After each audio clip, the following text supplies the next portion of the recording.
وصبرت على البلاء وقالت لك الحمد لله بقلبها، رضيت عن قضاء الله.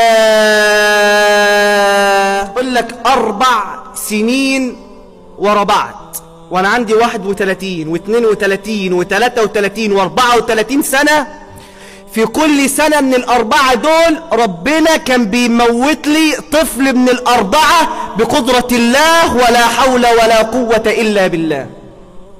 ده ايه ده بقى؟ لا مش معقول بجد. يعني ربنا رزقها ب4 مشلولين وتصبر، وتقعد على تربيتهم وتصبر، وتكون مكسورة من جواها وتصبر، لكن ربنا يموت لها ال4 في 4 سنين ورا بعض وتصبح بلا أولاد. أقول لك ومع ذلك الحمد لله رضيت عن قضاء الله. بذمتك في بلاء أكتر من كده؟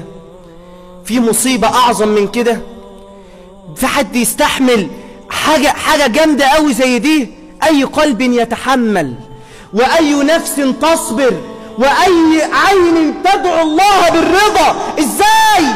فاسمع إلى العجب العجاب بعدما تصلي على سيد الأحباب محمد.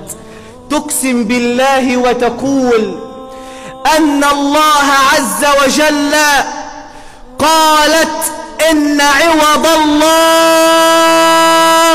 والصبر اللي أنا صبرته ده قالت جملة جميلة قوي، إن حلاوة أجرها أنستني مرارة صبرها. ربنا عوضها بإيه؟ اسمع بعد ما توحد الله.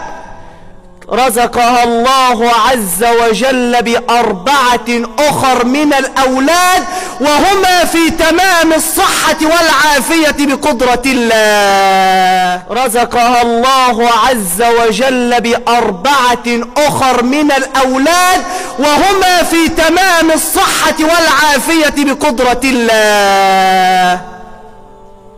عوضها ربنا ب4 غير اللي ماتوا، بس 4 سلام في أتم الصحة والعافية. ما أنا قلت لك الوقوف مع البلاء بحسن الأدب مع مين؟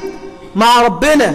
مهما طال البلاء، ومهما طال المرض، ومهما طالت المصيبة، ما عليك إلا الصبر، لأن الصبر أمر الله نافذ، والجزع أمر الله نافذ. فصبر، إن عقب الصبر خير، ولا تجزع لنائبة تنوب، فإن اليسر بعد العسر يأتي، وبعد الضيق تنكشف القروب. وكم جزعت نفوس من أمور أتى دونها فرج قريب.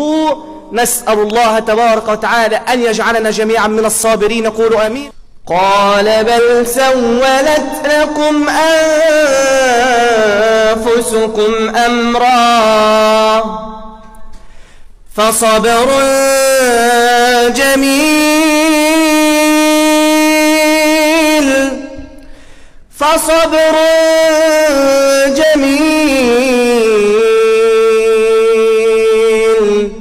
والله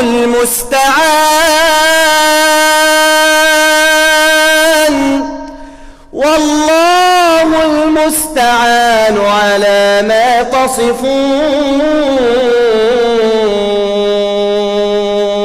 خلي بالك، في صبر عادي وفي صبر جميل.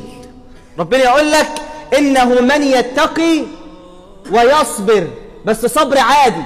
لا، في صبر بقى أحلى منه وأجمل منه وأعلى منه على لسان سيدنا يعقوب. قال بل سولت لكم أنفسكم أمرا فصبر فصبر جميل. وعلى لسان سيدنا يعقوب أيضا في نهاية السورة قال